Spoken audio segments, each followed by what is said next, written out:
కూటమి ప్రభుత్వం ఏర్పడిన తర్వాత కరప మండలంలో 5 నీటి సంఘాల పరిధిలో గల గ్రామాలలో రైతులకు సాగునీరు అందించాలనే ఉద్దేశ్యంతో రూరల్ ఎమ్మెల్యే పంతం నానాజీ సహకారంతో లక్షల రూపాయలు వెచ్చించి పంట కాలువలు మురికినీటి డ్రైనేజీలను త్రవ్వించడం జరిగిందని పెనుగుదురు నీటి సంఘం అధ్యక్షులు తుమ్మలపల్లి గోవిందరాజు, గొర్రిపూడి నీటి సంఘం అధ్యక్షులు జక్కా అప్పారావు పేర్కొన్నారు. పెనుగుదురు గ్రామంలో తుమ్మలపల్లి గోవిందరాజు ఇంటి వద్ద మండల జనసేన పార్టీ అధ్యక్షులు బండారు మురళి ఆధ్వర్యంలో ఏర్పాటు చేసిన మీడియా సమావేశంలో వారు మాట్లాడారు. ఈ సమావేశంలో అరట్లకట్ల నీటి సంఘం అధ్యక్షులు సింగం సుబ్బారావు, పెనుగుదురు గ్రామ కన్వీనర్ గంటా నానిబాబు, గుబ్బల భవానీ, బచ్చల విజయ్, గుబ్బల సత్యబాబు, గోవిందు, కొమ్మురాజు, పల్లయ్య పాల్గొన్నారు.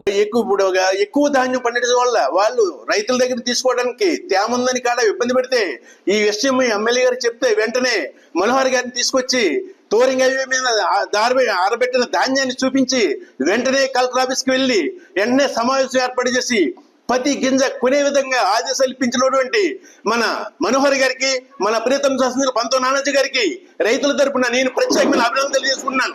అంతేకాకుండా కూటమి ప్రభుత్వం రైతులకు అనేకమైన అభివృద్ధి కార్యక్రమం చేస్తుందండి. సబ్సిడీ మీద టాటర్లు కానీ, కోత మిషన్లు కానీ, అలాగే స్పేర్లు కానీ, అలాగే డ్రోన్ సహకారంతో తక్కువ పెట్టుబడితో తక్కువ సమయంలో మందులు, ఎరువులు పిచికారీ చేయడానికి రైతులకు ఉపయోగపడుతుందని ఉద్దేశంతో మన కూటమి ప్రభుత్వం, మన చంద్రబాబు నాయుడు గారు కానీ, పవన్ కళ్యాణ్ గారు కానీ, మన పంతం నానాజీ గారు కానీ ఇవన్నీ సమకూర్తే రైతుల పంటలు బాగా పండించుకుని వాళ్ళందరూ సుఖంగా ఉంటారని ఉద్దేశంతో కూటమి ప్రభుత్వం నిరంతరం కూడా ప్రజల కొరకు, రైతు కొరకు పనిచేస్తుందని కూడా నేను ఈ పత్రిక ముఖంగా తెలియజేసుకుంటున్నానండి. అంతేకాకుండా గత ప్రభుత్వంలో సీఎంఆర్ దగ్గర ధాన్యం తీసుకుంటే నెల, 2 నెలలు, 3 నెలలు కూడా డబ్బులు ఎప్పుడు వస్తాయి కూడా రైతులు తెలియక భయభ్రాంతులు గురయ్యేవారు. కానీ కూటమి ప్రభుత్వంలో తీసుకున్న తర్వాత 24 గంటల్లో డబ్బులు అకౌంట్లో వేయడం వల్ల రైతులు వాళ్ళు సొసైటీ అప్పులు కానీ, అదర్ టాటర్ అప్పులు కానీ, అలాగే ఎరువులతో కానీ అప్పులు కానీ తీర్చుకుని వాళ్ళందరూ సుఖంగా ఉన్నారని కూడా నేను తెలియజేస్తున్నాను. గ్రామాన్ని ఒక రకంగా తీర్చిదిద్దడం జరిగింది.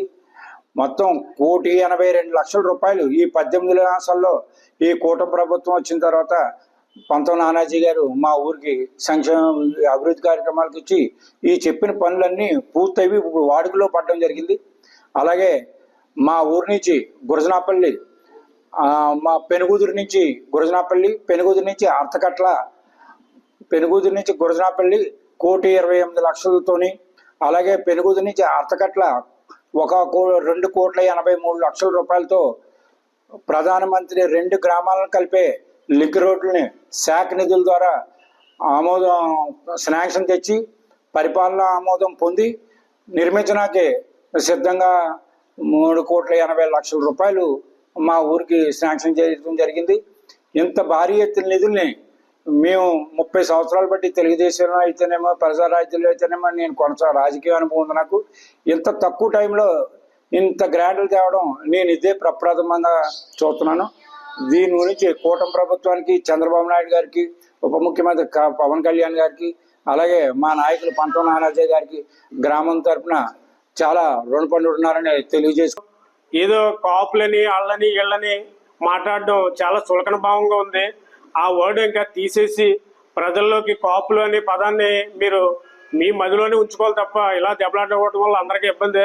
మీరు అభివృద్ధిలో చూపించండి. మీకు ఏదైనా విషయం ఉంటే అభివృద్ధి, ఇగో పలానా దుక్కులు అది జరగలేదు, లేకపోతే పలానా దుక్కులు ఇది జరగలేదు అని చెప్పాలి తప్ప ఇలాంటి కాపులు ఎక్కడికి వచ్చి ఏ కులంలోనూ లేదు. ఇటువంటి పదాలు మన కులంలోనే వచ్చింది.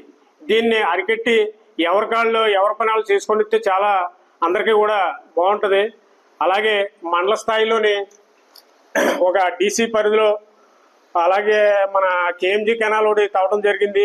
అలాగే మండల స్థాయిలో కాలువలన్నీ కూడా ప్రతి కాలువ కూడా టచ్ చేసి గురపడెక్కలు తీయడం, పొడుగులు తీయడం, ప్రతిదీ కూడా చేస్తున్నాం. మా పరిధిలోకి వచ్చిన కాలువలో, అదే డీసీ పరిధిలోకి వచ్చినాయి, అన్నీ కూడా జరుగుతున్నాయి. ఇది ఎక్కడైనా ఏదన్నా ప్రాబ్లం ఉందని మీరు చెప్పొచ్చు. ధైర్యంగా వచ్చి ఇంకో పలానా దుక్కుని తీయలేదు, ఆ రైతు గోలాడుతున్నాడు అనేసి అలాంటి వాటి మీద మీరు రండి.